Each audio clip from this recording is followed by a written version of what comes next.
Shalom. Selamat sore semuanya.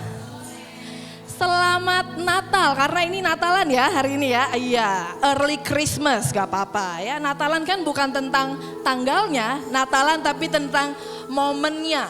Apa yang kita rayakan, jadi Natal bisa kita rayakan kapan aja. Oke, selamat Natal untuk teman-teman Tunas Remaja Philadelphia GSJA Hosana. Wah, oke, tak kenal maka tak sayang, berarti kita harus kenalan dulu biar disayang ya. Oke, nama saya Verita, boleh panggil Cici, boleh panggil kakak, tapi tolong jangan panggil saya tante ya, walaupun sudah punya anak 2, suami 1. Tapi karena kita pelayanannya di youth, di Tunas Remaja, tetap harus muda terus. Jadi saya bilang sama anak-anak saya haram kalau panggil saya tante ya. Ya oke. Jadi kalau ketemu saya nanti di luar panggilnya Cici atau panggil kakak boleh. Oke. Oke, siapa yang siap buat firman Tuhan hari ini? Katakan amin. Coba lambaikan dulu tangannya. Wow, I love the spirit, luar biasa spiritnya Tunas Remaja Philadelphia. Keren banget, pengennya mah nyanyi terus sih tadi ya.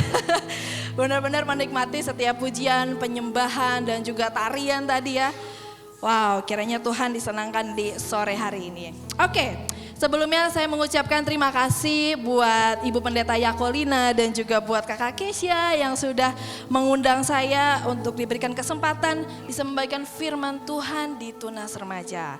Nah, saya kebetulan memang pelayanan di youth, kalau di kami di GSJA Bethlehem bilangnya youth semuanya, keseluruhannya, semua anak muda. Tapi youth kami itu memang dari usia 13 tahun sampai 30 lah ya, gitu ya. Karena kami ada yang Gen itu kalau di kita Tunas Remaja itu ya. Ada juga yang adult, teman-teman yang sudah kuliah dan juga kerja. Tapi tetap mereka semua kita bilangnya anak-anak youth gitu ya.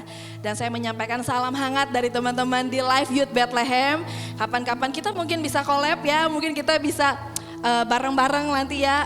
Bikin satu acara yang bisa menggerakkan Kota Bogor, Kabupaten Bogor, amin. Yes, tiba-tiba keluar visi tuh. Oke, hari ini saya dikasih tema yaitu Let's Grow with God. Wah, sesuai dengan bajunya kita ya, Let's Grow with God. Artinya kita mau bertumbuh bersama-sama dengan Tuhan. Nah, hari ini memang temanya tentang Natal ya. Dan semenjak kecil kita semua tahu bahwa hari Natal itu adalah harinya kelahiran Tuhan Yesus. Dari kecil, dari semenjak TK mungkin ya, semenjak sekolah minggu kita udah tahu.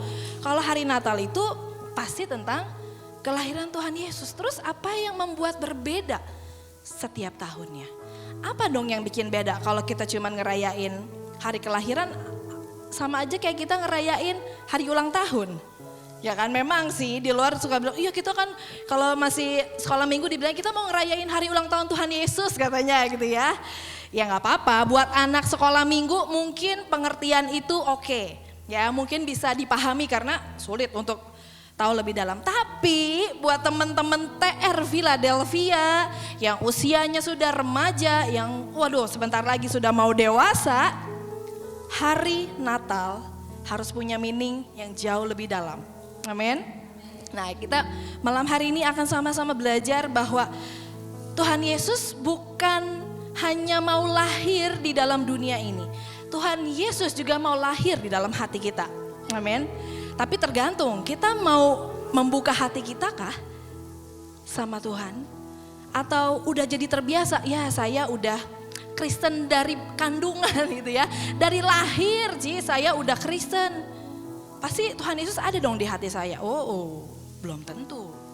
Ya, itu tergantung keputusan setiap kita. Mungkin kita lahir bahkan mungkin bukan dari keluarga Kristen, tapi pada saat kita memutuskan membuka hati kita untuk menjadikan Yesus sebagai Tuhan dan Raja dalam hidup kita, saat itulah baru Tuhan bisa bertahta atas hidup kita. Jadi waktu masih kecil kita bergantungnya pada iman yang memang diajarkan oleh orang tua kita.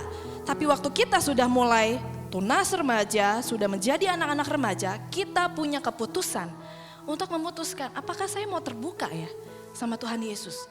Ini bukan tentang apakah saya kenal Yesus dari kecil, tapi tentang keputusan kalian hari ini. Ya.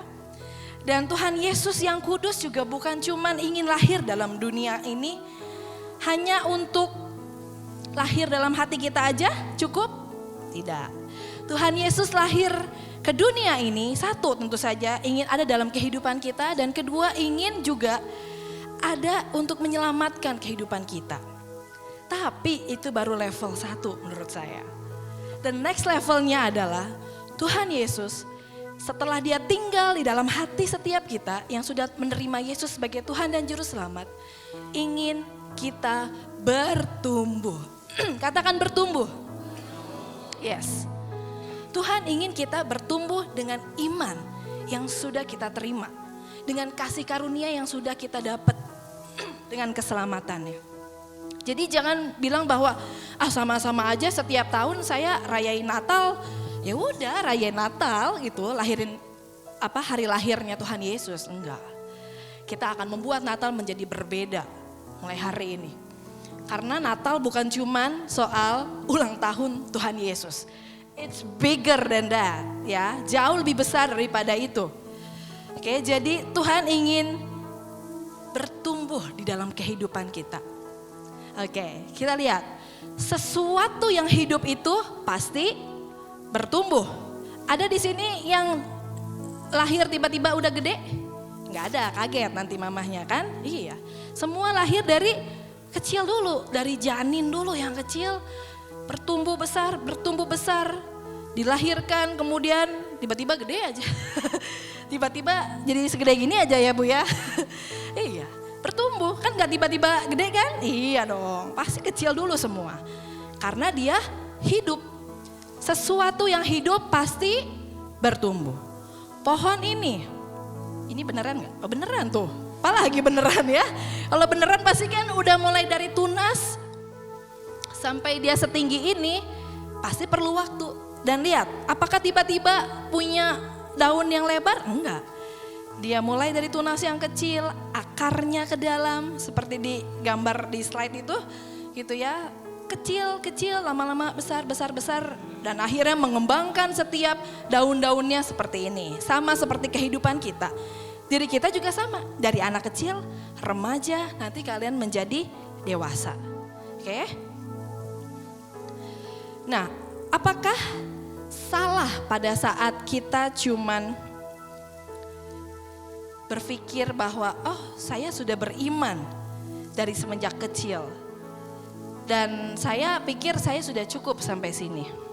Gak ada yang salah dengan itu.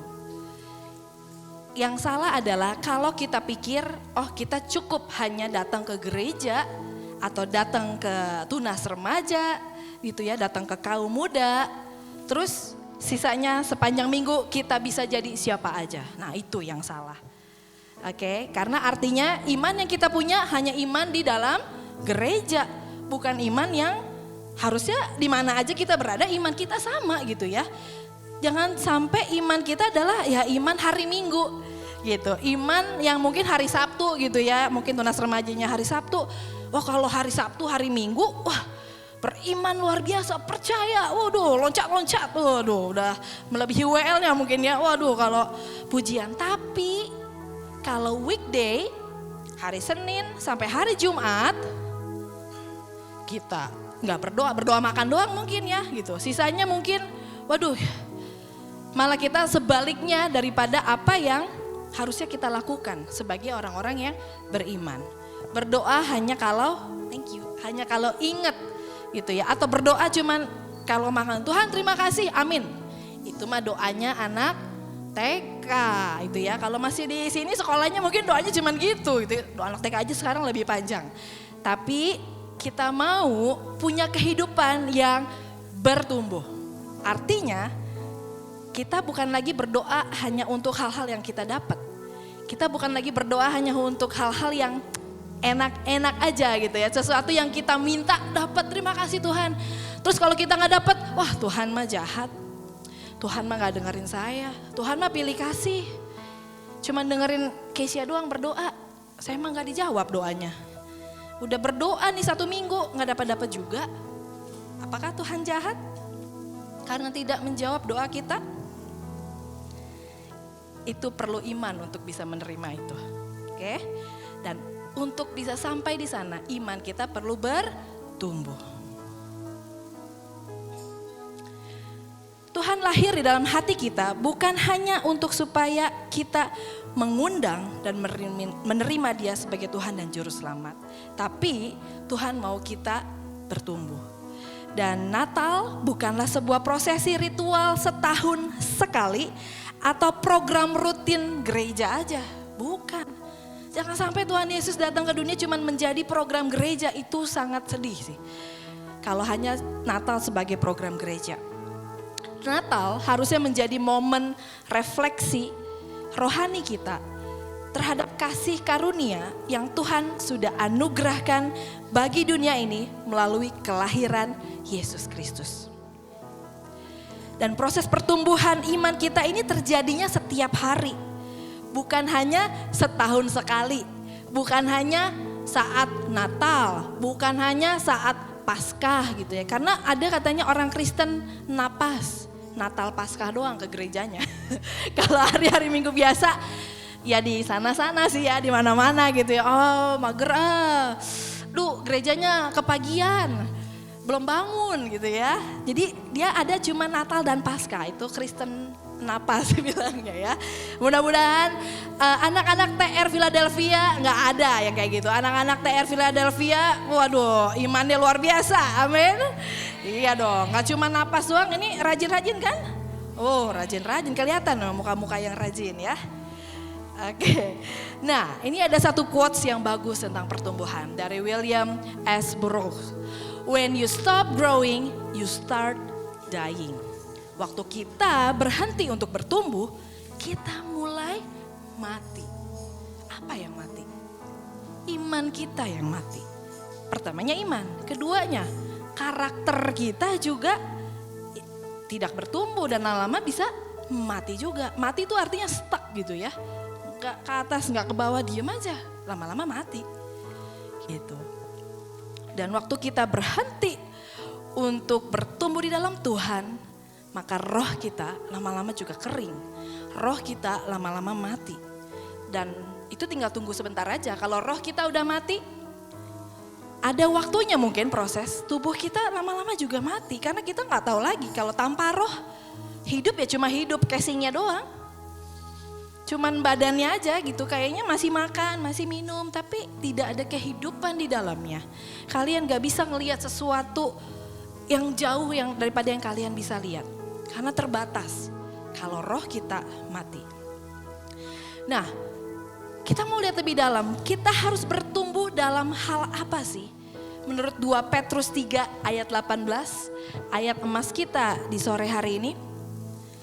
Tetapi bertumbuhlah dalam kasih karunia dan dalam pengenalan akan Tuhan dan Juru Selamat kita, Yesus Kristus. Baginya kemuliaan sekarang dan sampai selama-lamanya.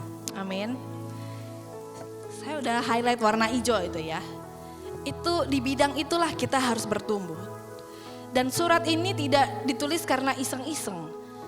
Rasul Paulus tulis surat ini dengan sungguh-sungguh karena di masa-masa itu, masa-masa yang sangat sulit, masa-masa yang banyak sekali tantangan untuk orang-orang percaya pada saat itu, jemaat mula-mula. Banyak mulai disesatkan dengan nabi-nabi palsu, guru-guru palsu yang ngajarin gak apa-apa, korupsi sedikit gak apa-apa. Nyontek sedikit gak apa-apa. Selingkuh dikit gak ngaruh. Itu ya, jadi itu hati-hati. Kalau ada perkataan-perkataan itu kalian dengar di sekeliling kalian, hati-hati ya. Mungkin itu ada nabi-nabi palsu di sekeliling kalian yang bilang itu it's okay, gak apa-apa loh sedikit. Gak apa-apa loh, cuman dikit gitu ya. Cuman ngambil sedikit, cuman nyontek 1 nomor. Sama aja, dosa ya dosa, salah ya salah gitu ya, nyontek ya nyontek. Kalau kita membiarkan mulai dari hal-hal kecil, kita biarkan, kita kasih makan yang salah, maka yang besar adalah tentu saja diri kita, bukan roh kita.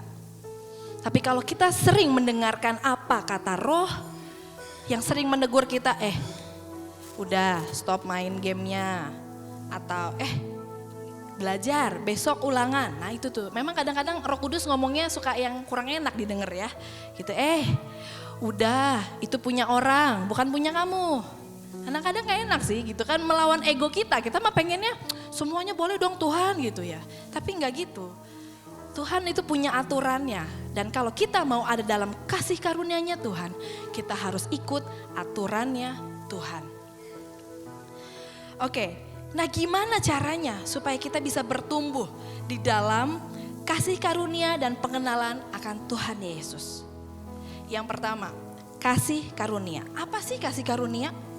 Kasih karunia itu artinya waktu kita mendapatkan sesuatu yang sebenarnya kita tidak layak. Itu kasih karunia. Grace bahasa Inggrisnya. Ya, grace itu adalah tentang mendapatkan sesuatu yang kita tidak layak untuk dapatkan. Keselamatan, apakah kita layak dapatkan? Tentu tidak.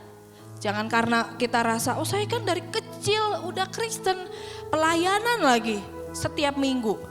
Layak dong dapat keselamatan Tuhan. Hati-hati, kita mungkin salah berpikir. Ya, karena keselamatan itu sebenarnya nggak layak buat kita. Kita ini harusnya mati. Karena kita manusia hidup di dunia yang cenderung berdosa. Ada di sini yang nggak pernah berdosa dari lahir? Ada? Nggak ada, sama, saya juga nggak. Saya juga pasti pernah bersalah, pernah lakukan kesalahan. Kenapa? Karena memang dunia ini sudah jatuh di dalam dosa. Jadi kecenderungan kita sebagai manusia pasti akan melakukan hal yang salah. Nah jadi waktu kita mendapatkan anugerah keselamatan, itu tuh sesuatu yang seharusnya kita nggak dapat gitu. Tapi Tuhan mau datang di hari Natal. Yang dibilang hari Natal, mau loh lahir jadi manusia. Lahirnya bukan di istana kan? Di mana lahirnya? Kandang domba pula. Mending kalau lahirnya di bidan, di kandang domba, gak steril, bau pula. Kenapa dia mau sampai merendahkan dirinya sampai kayak gitu? Karena Tuhan mengasihi kita. Karena Tuhan gak mau lihat satupun dari kita binasa. Terlalu besar kasihnya untuk kita. Dia gak ciptain kita iseng-iseng, dia gak ciptain kita karena kecelakaan. Dia gak ciptain kita karena kebetulan aja, pengen nih ada bahan sisa, bikin dah. Enggak. Semua kita yang ada di sini diciptakan Tuhan karena ada tujuan. Katakan tujuan. Yes, kita semua ada hari ini di sini karena kita punya tujuan yang Tuhan taruh. Cuma seringkali kita nggak ngerti, kita belum ngerti apa ya tujuan saya hidup. Kenapa saya ditaruh di dalam keluarga ini? Kenapa saya ada di GSIA Hosana? Kenapa saya ada di TR-nya Philadelphia?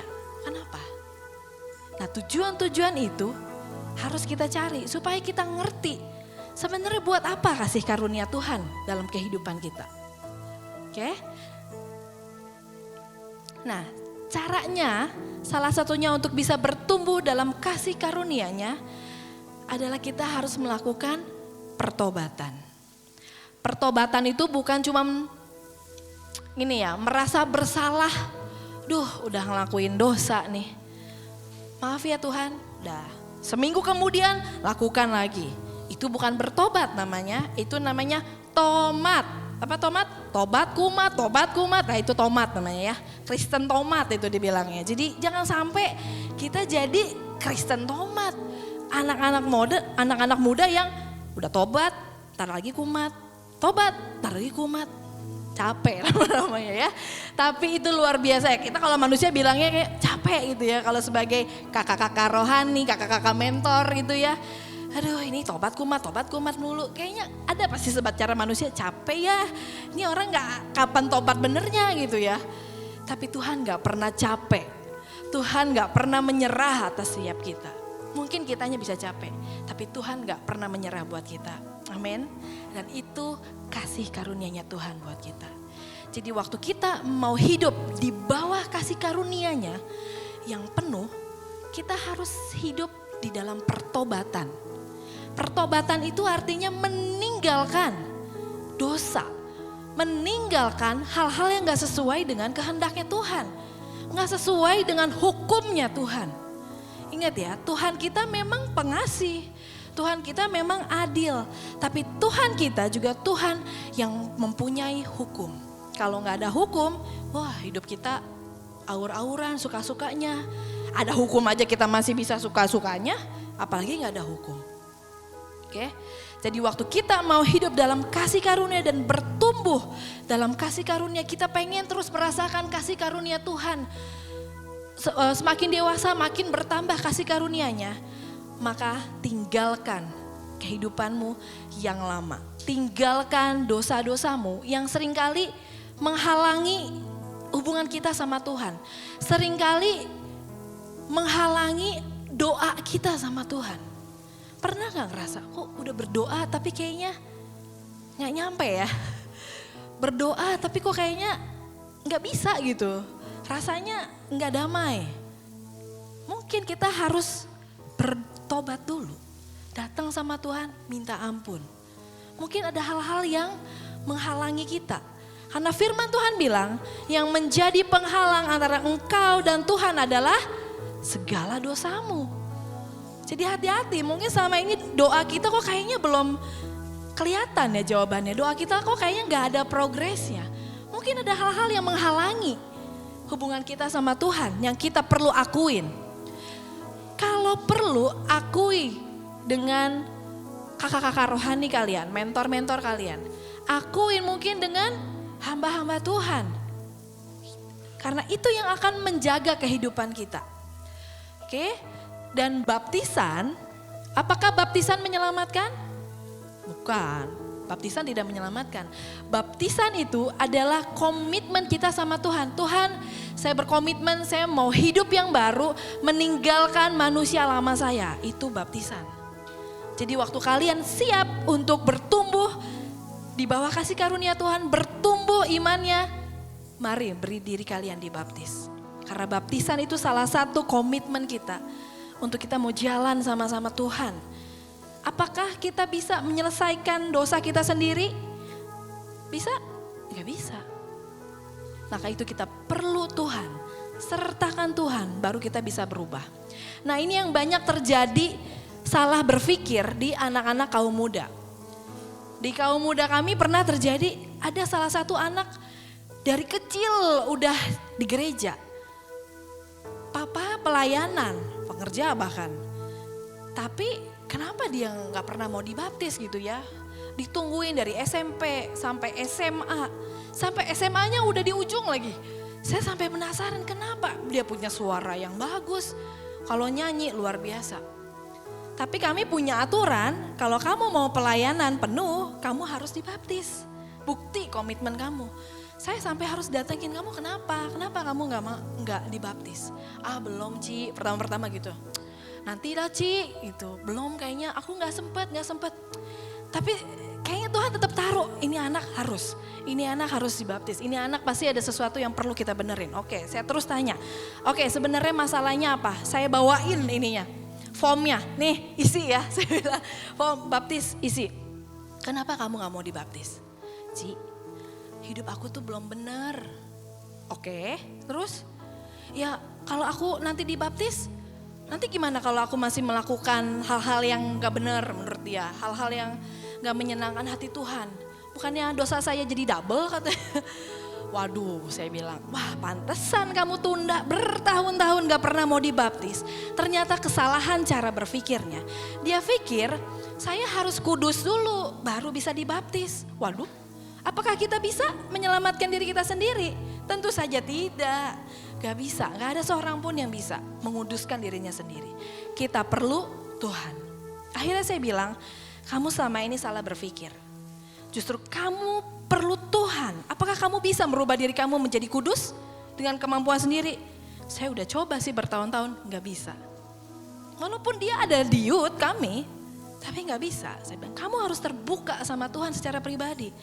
Akhirnya dia mengakui berarti selama ini saya salah berpikir. Iya, kamu harus sertakan Tuhan dalam hidupmu. Berkomitmen sama Tuhan. Untuk dia jadi Tuhan dan Raja atas hidupmu. Akhirnya dia isilah form baptisan. dan dia dibaptis. Dan saya melihat pertumbuhannya yang luar biasa. Yang tadinya ngomongnya kasar. Ini cewek ya, ngomongnya kasar. Waduh, saya juga kadang-kadang sampai malu gitu kalau dengar dia ngomong. Kalau dia kelepasan ngomong, aduh maaf Ci kata dia gitu. Kamu kenapa ngomongnya masih kayak gitu? Oh, aku tuh suka kelepasan kata dia. Semenjak dia dibaptis, dia udah mau dibilang ya 90% sudah gak pernah ngomong kata-kata kasar lagi. Kasarnya juga bukan kasar yang gimana ya. Kalau menurut dia sih masih kasar, menurut saya ya udahlah itu omongan anak-anak muda sekarang gitu ya.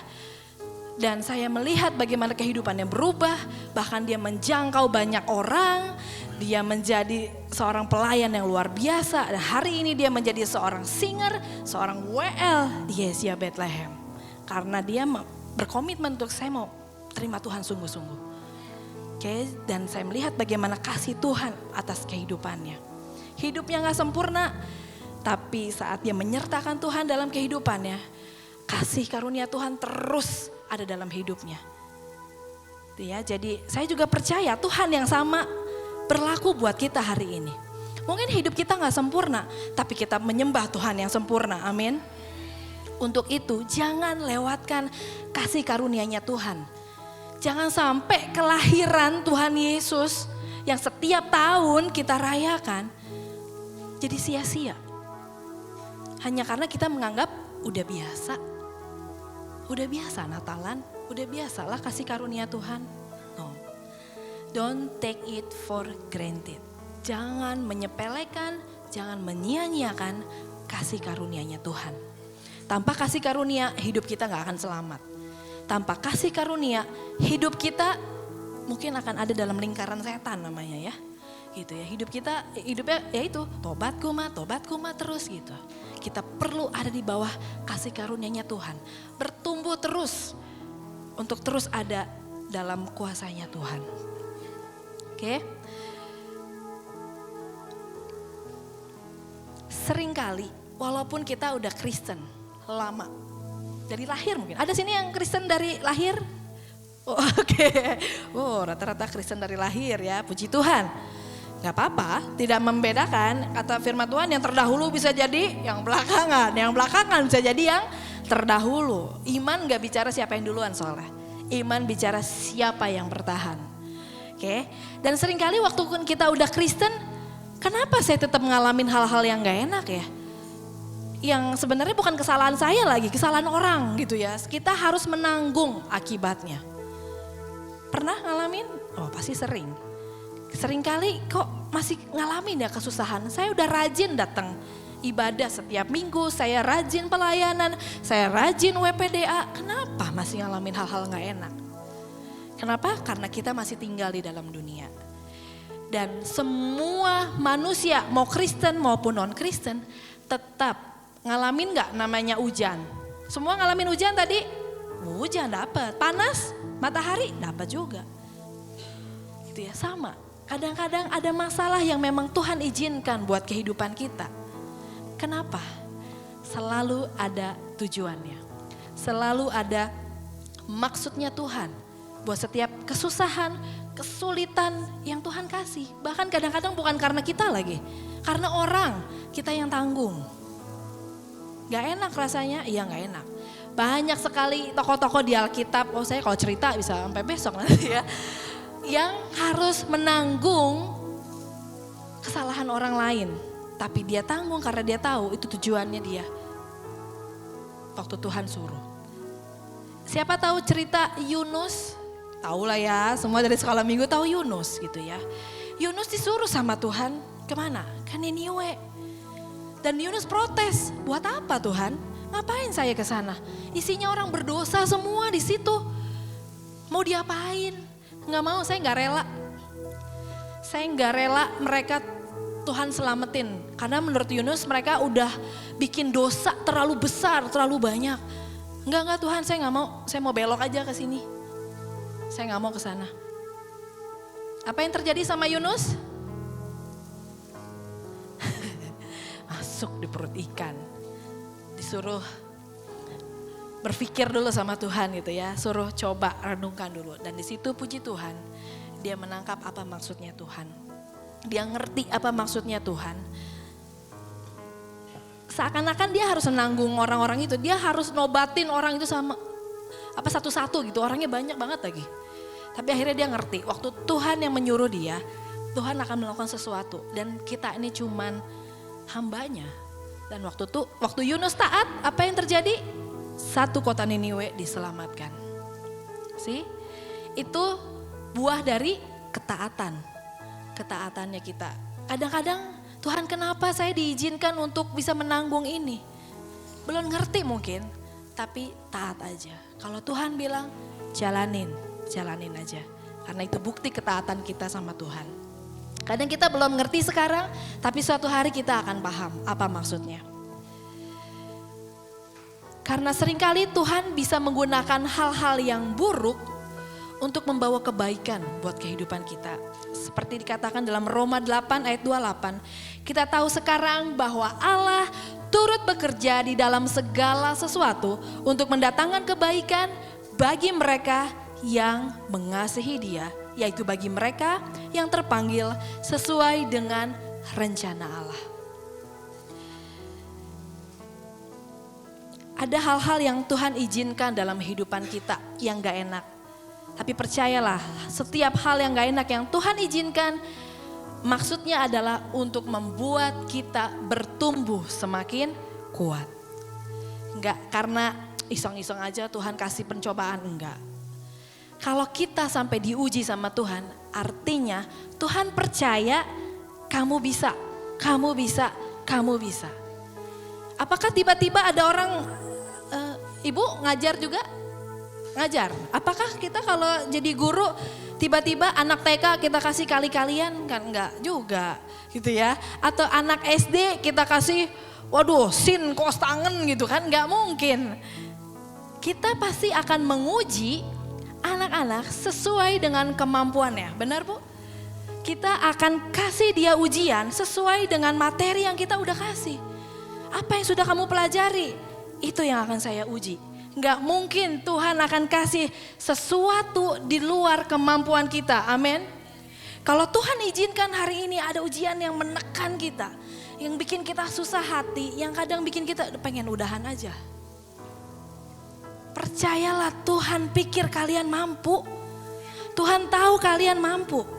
Dan walaupun kalian gak mampu, kalian punya Tuhan yang luar biasa. Kita punya Tuhan yang maha kuasa, yang akan mampukan kita dan tolong kita waktu kita merasa, aku udah gak bisa nih. Tenang, tangan kanannya yang kuat akan selalu menopang kita waktu kita gak sanggup. Oke, jadi jangan menyerah waktu kalian ngadepin hal-hal yang gak enak. Kekecewaan, mungkin gesekan-gesekan di dalam gereja. Seringkali itu membuat kita kecewa sebagai anak-anak muda. Tapi percayalah, gesekan-gesekan itu waktu Tuhan izinkan, itu membuat kita menjadi lebih kuat dan lebih dewasa. Bukan karena kebetulan, bukan karena kenapa saya terus, enggak. Berarti kamu yang dianggap mampu untuk melakukan. Oke? Waktu kita punya hubungan yang semakin dekat dengan Tuhan, maka kita akan semakin mengerti hatinya Tuhan. Walaupun kita mengalami hal-hal yang buruk sekalipun. Kita tahu enggak, Tuhan pasti mau yang baik. Tuhan pasti punya maksud yang baik. Tapi kalau kita enggak ngerti hatinya Tuhan, kita akan selalu bilang, Tuhan mah jahat, Tuhan mah enggak ngerti saya, Tuhan mah enggak sayang saya. Jadi pastikan kita ngerti hatinya Tuhan. Walaupun kita seringkali enggak ngerti kejadian-kejadian dalam kehidupan kita. Next, yang kedua. Kita juga harus bertumbuh dalam pengenalan akan Tuhan Yesus Kristus. Tak kenal maka tak sayang. Kalau kita gak kenal siapa Tuhan Yesus, gimana kita mau mengasihi Tuhan? Dengan sepenuh hati kita, segenap kekuatan, segenap pikiran kita. Gak bisa, karena kita gak kenal. Sebelum kita kenal, kita perlu punya pengetahuan. Siapa Tuhan Yesus itu? Kapan, siapa orang tuanya, di mana dia lahir, apa yang dia lakukan. Dan gimana caranya kita bisa tahu?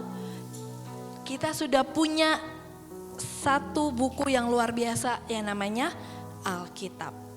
Dan hari ini thanks to teknologi kita punya namanya Alkitab ya. Ada di dalam genggaman tangan kita, kita bawa setiap hari. Ke toilet aja kita bawa. Kalau bawa Alkitab gede kan nggak setiap hari. Ini setiap hari. Bayangkan firman Tuhan ada setiap hari di tangan kita. Tapi apakah kita baca, kita rindu nggak untuk ngerti Tuhan mau ngomong apa sama saya hari ini ya? Atau cuman, oh ini buat nanti hari Minggu nih, kalau khotbah baru buka gitu ya.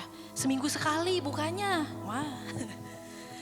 Lebih seringan Instagram, TikTok gitu ya. Anak-anak muda, kalau kalian mau kenal siapa Tuhan, cari tahu kehidupannya. Jangan tunggu Tuhan samperin kalian gitu ya. Enggak bisa, Tuhan udah datang duluan daripada kita lahir. Udah lakukan dia, tinggal kita mau ngerti enggak? Apa yang dia lakukan buat kita? Apa yang dia enggak suka kita lakukan? Karena seringkali kita anak-anak muda suka, bolehlah minum dikit. Apa dong dikit itu ya. Cobain itu dikit, apa-apalah. Kan baru sedikit gitu ya. Coba ini nih ada yang deketin tapi beda server. Kan cuma deketin, gak pacaran, gak apa-apa dong. Dikit, hati-hati ya. Yang dikit-dikit lama-lama jadi bukit. Ya kan hati-hati anak-anak muda ini suka gitu. Kadang-kadang suka nyicil senengnya ya. Kayak nyicil pay letter. Jangan biasakan menyicil ya. Itu kebiasaan yang tidak baik. Oke, jadi sama kebiasaan kita cicil yang baik. Jangan cicil yang gak baik yang kayak gitu. Gimana bisa kita tahu ini apa yang saya lakukan baik atau gak baik? Benar atau enggak? Gimana cara taunya? Apakah harus tanya ibu gembala tiap kali? Tanya dulu, Bu, kalau makan ini dosa gak? Bu, kalau ini dosa gak? Capek ntar. Ibu pendeta lelah nanti, banyak jemaat yang dia harus pikirkan. Gak usah, firman Tuhan bilang bagaimana seorang muda bisa menjaga kelakuannya tetap bersih, yaitu dengan menjaganya sesuai dengan firman Tuhan. Gak ada lagi, mohon maaf, di Google gak ada. Di Google emang akan kasih kalian hal-hal yang lain-lain gitu ya. Tapi firman Tuhan katakan waktu kita mau jaga hidup kita sesuai dengan kehendak Tuhan harus dengan firman Tuhan. Gak ada lagi. Siapa yang tahu kalau marah itu bisa berdosa? Gak tahu kan? Percayalah kalau marah berlebihan dosa dikatakan. Gak boleh sampai matahari terbenam malah. Saya udah gak nanya 2 bulan. Gimana tuh? Segera selesaikan ya, bertobat. Oke, jadi iya marah aja bisa menjadi suatu dosa. Jadi hati-hati, kalian kan gak tahu kalau gak baca firman itu ada di firman. Kalian gak lakukan firman aja, wah itu udah gak melakukan hukum Tuhan. Oke, jadi yuk pastikan kita ngerti. Apa sih yang menyenangkan Tuhan? Apa yang gak nyenengin Tuhan? Apa yang mendukakan hatinya Tuhan? Tadi kita udah nyanyi, kita mau menyenangkan Tuhan. Caranya gimana? Apakah cuma cukup angkat tangan, nyanyi di gereja, lompat-lompat, pelayanan? Apakah itu cukup? Oh enggak. Kalau kita hari Minggu, hari Sabtu, kita pelayanan luar biasa. Tapi di luar kehidupan kita double standar, mohon maafkan, tetap tidak menyenangkan Tuhan. Yang Tuhan senang pada saat kita melakukan firman-Nya. Bukan cuman rajin datang ibadah, pelayanan setiap minggu, itu tidak cukup. Oke? Dan untuk bisa melakukan firman-Nya kita harus baca apa firman-Nya. Tapi kan rada bosan ya kalau baca perjanjian lama. Iya sih ya. Apalagi kalau nyampe imamat, bilangan, iya ya memang ya kadang-kadang. Tapi percayalah semua firman yang ditulis di dalam Alkitab itu semuanya bermanfaat buat hidup kita. Kita bisa belajar bahwa Tuhan kita ini details dari imamat, dari bilangan. Ini sejengkal, ini segini, sehasta. Ngapain ya kita baca kayak gitu? Saya dulu kayak gitu selalu berpikir, Tuhan ngapain sih nulisin yang kayak gini, emang penting gitu. Tapi Roh Kudus bilang, ini menunjukkan bahwa aku Allah yang detail. Aku Allah yang suka hal-hal yang rinci dalam kehidupan kita. Artinya apa? Jangan berpikir bahwa ada yang terlalu remeh dan kecil buat Tuhan dalam hidup kita. Enggak. buat Tuhan setiap hidup kita yang kecil sekalipun dia ngerti dan dia tahu. Tidak ada satupun yang tersembunyi dalam kehidupan kita. Karena dia mengenal kita. Nah masalahnya kita kenal Tuhan atau enggak? Tuhan kenal setiap kita. Bahkan dia bilang, firman Tuhan bilang apa? Rambut di kepala kita, Tuhan tahu berapa ribu itu jumlahnya, juta mungkin. Tapi seberapa dalam kita kenal Tuhan? Seberapa mau kita kenal hatinya Tuhan? Apa yang jadi kerinduannya buat kita lakukan? Apa yang jadi kerinduannya untuk kita tidak lakukan? Itu yang perlu kita cari tahu melalui firman-Nya. Biasakan investasikan kita punya waktu pribadi dengan Allah. Mungkin kelihatannya sepele ya, tapi waktu kita konsisten, kita setia, maka kita bisa melihat buahnya. Satu hari cukup 10-15 menit kok. Enggak usah 1 jam, itu ibu pendeta aja sama saya. 15 menit, 10 menit baca firman tapi kalian renungin, itu cukup. Kalau kalian bisa lebih lagi, wah puji Tuhan. Oke, supaya kita mengerti apa sih yang sebenarnya Tuhan mau.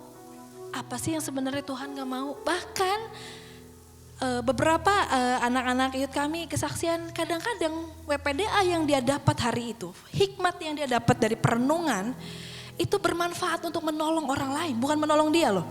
Menolong orang lain yang sedang membutuhkan kebenaran, yang sedang butuh pengharapan. Kadang-kadang firman bukan buat kita, kadang-kadang buat teman kita yang lagi sedih, buat teman kita mungkin yang belum kenal Tuhan. Seberapa dari kita yang sudah pernah sharing kebenaran firman dengan orang-orang yang berbeda iman sama kita? Kalau mereka tidak pernah kita tabur, terus mereka dengar dari siapa? Itu tugasnya kita. Untuk itu Tuhan Yesus juga datang. Untuk menyelamatkan semua orang. Dia kan gak bilang, aku datang untuk menyelamatkan orang-orang Kristen. Ada? Enggak. Aku datang untuk menyelamatkan semua orang. Termasuk, ya itu, termasuk orang-orang yang nyebelin buat kita. Termasuk orang-orang yang menyakiti hati kita. Termasuk mereka. Oke, jadi mari kita kenal siapa Tuhan. Karena pengenalan tentang Tuhan itu berbeda dengan pengenalan kita sama kenal satu artis gitu ya. Siapa di sini kalian ngefans K-pop? Ya, pada senyum-senyum gak tuh? Ada yang ngefans sama NCT? Oh gak ada. Siapa fansnya? Oh enggak, siapa yang di sini punya idol? Blackpink katanya. Oke, baik, Blackpink. Seberapa dalam kita kenal Blackpink dengan seberapa dalam kita kenal Tuhan Yesus, impactnya beda. Kalau kita cuma kenal Blackpink, wah bisa googling, tahu nih kebiasaan si Rose nih gak suka makan ini nih. Gitu ya, oh dia gak suka ini, dia alergi ini. Tahu banget detailnya. Tapi impactnya apa sama hidup kita? Ada gak? Gak ada. Dia mah terkenal, kita gini-gini aja. Gak ada efek kayaknya. Ya iya, tapi waktu kalian mengenal siapa Tuhan Yesus, kalian semakin ngerti apa firman-Nya dan menghidupi. Ingat, firman Tuhan itu adalah firman yang hidup. Yang bisa masuk dalam kehidupan kita, mengubahkan hati kita, mengubahkan roh kita, mengubahkan perkataan, paradigma. Waktu kita semakin kenal siapa Tuhan Yesus, apa yang terjadi? Hidup kita yang diubahkan. Hidup kita berubah dari orang-orang yang mungkin gak punya pengharapan. Sekarang kita tahu bahwa kita hidup punya tujuan dalam Tuhan. Sekarang kita ngerti walaupun saya sulit, saya punya Tuhan sebagai penolong saya. Berbeda kan? Jadi mengenal Tuhan Yesus itu banyak keuntungannya. Jangan sampai kita kenal artis-artis, idol-idol lebih dalam daripada kita kenal siapa Tuhan Yesus. Oke? Baik. Dan salah satu contohnya nih ya, apa yang bisa diubahkan? Contohnya, waktu kita ngerjain tugas di sekolah. Mau dijokiin gak tugasnya? 20.000. Sekarang nih mulai banyak nih, bukan joki-joki skripsi doang.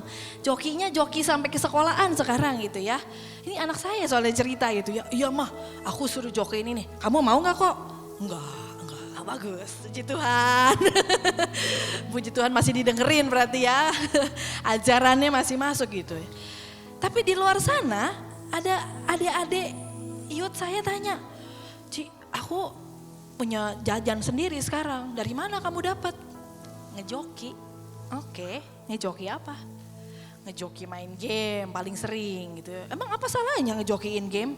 Kan dia dapat keuntungan, saya dapat keuntungan, win-win. Saya dapat duit, dia dapat rating ya kan, naik nih ranknya.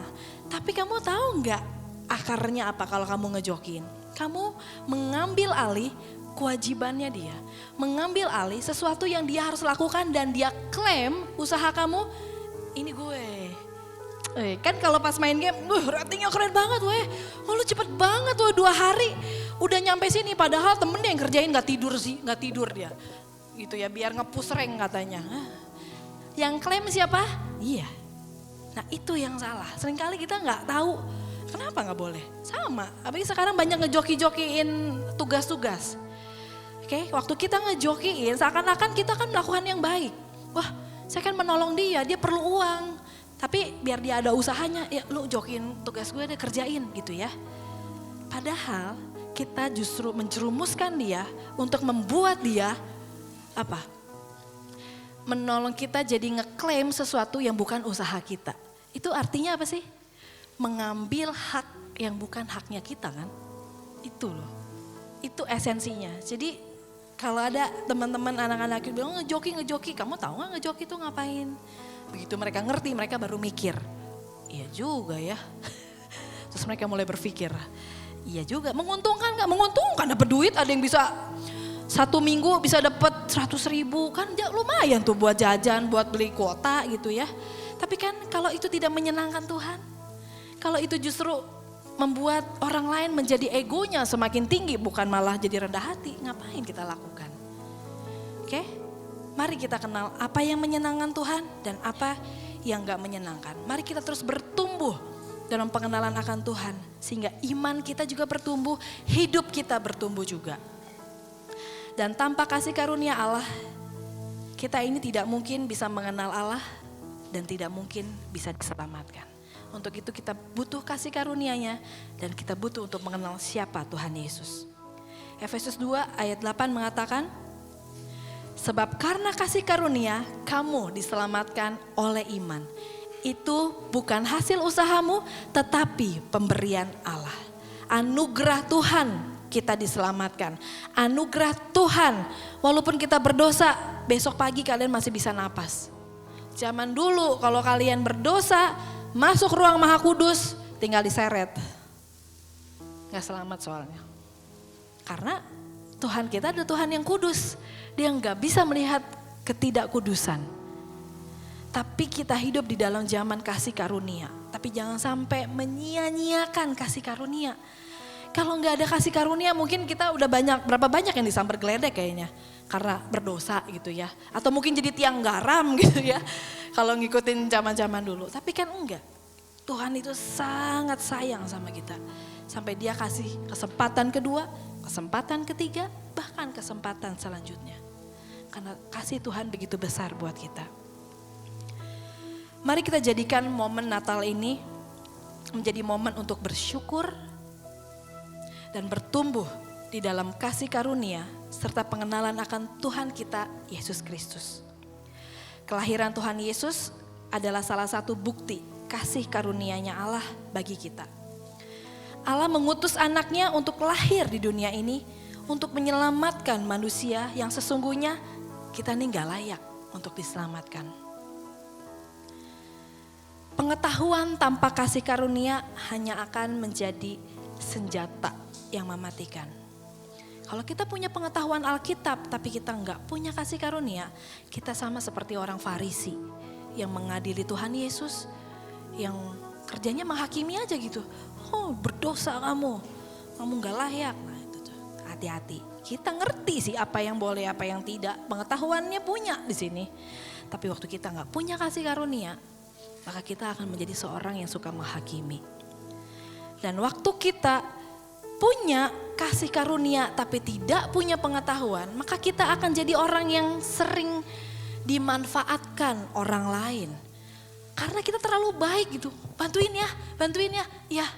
Bantuin ya, iya. Wah, semua kayaknya pengen membelah diri gitu jadi 5. Karena ya itu tadi naif gitu, kayaknya kita harus bantu semua orang. Sampai kita sendiri lupa sama diri kita, tanggung jawab kita yang penting jadi nggak tahu gitu. Karena terlalu sering, oh iya ya itu. Bantuin dengan kata-kata bantuin kerjain tugas. Bantuin kerjain ulangan. Bantuin kerjain skripsi. Seakan-akan pakai kata bantuin. Tapi jangan salah, kalau kita nggak ngerti bahwa nggak selamanya membantu orang itu baik. Jadi waktu kita punya pengetahuan, kita harus punya kasih karunia. Waktu kita bertumbuh dalam kasih, kita juga harus bertumbuh dalam pengetahuan. Harus balance, seimbang ya. Jadi pastikan kita punya pengetahuan tentang firman, kita juga bertumbuh di dalam kasih. Oke? Karena kita gak mau jadi orang Farisi yang suka menghakimi, dan kita juga gak mau jadi orang Kristen yang mudah dimanfaatkan sama orang lain. Kalau kita rasa hari ini, banyak yang manfaatin saya nih, kebaikan saya karena saya polos, saya lugu. Mungkin kita perlu perbanyak pengetahuan kita dalam firman. Mungkin kita perlu banyak belajar sama kakak-kakak rohani. Untuk lebih ngerti gimana kita lebih bijaksana ya. Gimana kita bisa lebih berhikmat. Jadi mari kita malam hari ini mau jadikan momen Natal hari ini menjadi satu momen untuk kita mengucap syukur bahwa kita punya kasih karunia dari Tuhan. Bahwa kita sudah diselamatkan yang harusnya kita nggak layak. Terima kasih Tuhan. Mari tundukkan kepala kita sebentar. Kita akan renungkan kebenaran firman malam hari ini. Terima kasih Yesus, terima kasih Bapak. Terima kasih Tuhan.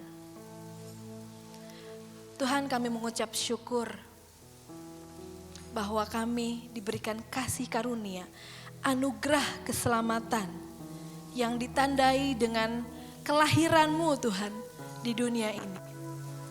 Kami bersyukur kami bisa merayakan itu malam hari ini Tuhan. Kami bersyukur kami bisa memuji bahkan menyembah Engkau Tuhan tanpa satu tekanan. Dan Tuhan, kami mau bahwa kasih karunia-Mu akan terus bertumbuh dalam kehidupan kami. Kami juga mau bahwa kami boleh mengenal Tuhan semakin lebih intim lagi, semakin lebih dalam lagi. Bahkan kami bisa mengalami Tuhan secara pribadi. Bukan apa dari kata orang, tapi kami mengalami siapa Tuhan yang besar, siapa Tuhan yang pengasih dalam kehidupan kami. Tuhan, kami terbuka untuk setiap kehendak-Mu dinyatakan dalam hidup kami. Malam hari ini kami mau sama-sama berkomitmen Tuhan. Untuk kami mau terus bertumbuh di dalam iman kami. Kami mau boleh terus bertumbuh dalam kasih karunia akan Engkau. Dan kami mau bertumbuh dalam pengenalan akan Engkau Tuhan. Bapak, kiranya kami juga menjaga hidup kami dengan komunitas-komunitas yang positif, komunitas-komunitas yang benar Tuhan. Engkau kiranya akan memberkati Tunas Remaja Philadelphia menjadi sebuah komunitas yang akan berdampak, menjadi komunitas yang akan bisa membagi nilai, menjadi komunitas yang akan sungguh-sungguh bisa menjangkau, menyelamatkan banyak generasi muda Tuhan. Di dalam nama Yesus, Tuhan berkati komunitas ini. Menjadi komunitas yang hidup, komunitas yang bertumbuh, komunitas yang sungguh-sungguh Tuhan mau dipakai untuk memuliakan Tuhan dan membesarkan kerajaan-Mu Tuhan. Terima kasih Tuhan, terima kasih Bapa. Kami terbuka Tuhan untuk semua yang Tuhan mau lakukan dalam kehidupan kami pribadi lepas pribadi. Tuhan, mungkin kami terlalu lama Tuhan sudah berkutat dengan keinginan diri kami sendiri. Tapi malam hari ini kiranya kasih karunia Tuhan yang akan sungguh-sungguh terjadi atas hidup kami. Mengambil alih, menguasai hidup kami. Pikiran, perasaan, perkataan kami akan tunduk di bawah kasih-Mu, akan sungguh-sungguh diubahkan. Mungkin selama ini Tuhan, beberapa dari kami mengeraskan hati kami. Karena ada hal-hal yang mengecewakan, ada hal-hal yang menyakitkan hati kami. Tapi malam hari ini Tuhan, kami mau menerima kasih yang baru daripada Tuhan. Kiranya turun atas setiap kami yang siap terbuka untuk diubahkan. Lembutkan setiap hati kami Tuhan, menerima kasih-Mu yang baru, mengampuni dengan kasih-Mu yang baru, bahkan mengasihi dengan kasih-Mu yang baru. Pakai hidup kami, memuliakan Engkau, membawa dampak buat hidup keluarga kami, lingkungan kami, sekolah kami, kampus kami, dimanapun kami berada Tuhan. Kami gak mau menyanyiakan masa muda kami. Kami gak mau menyanyiakan Tuhan talenta yang Tuhan taruh dalam setiap kami. Pakai kami Tuhan menjadi anak panah yang melesat menuju pada kehendaknya Tuhan. Menuju apa yang Tuhan sudah gariskan buat kehidupan kami. Jadilah kehendak-Mu Tuhan buat setiap kami yang terbuka malam hari ini kepada kehendak-Mu Tuhan. Nyatakan diri-Mu, nyatakan kuasa-Mu, nyatakan Roh-Mu atas setiap kami. Di dalam nama Yesus Kristus kami berdoa dan kami menerima kasih-Mu. Haleluya. Amin.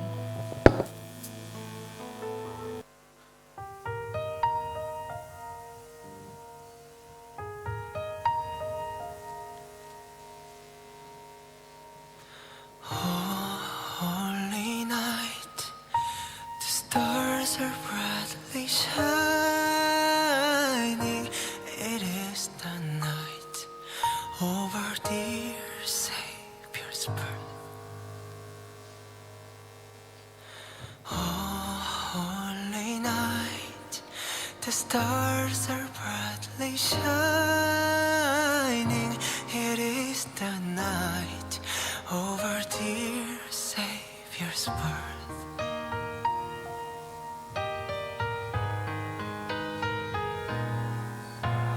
Long lay the world and sin and error pining, till He appeared and the soul felt this word.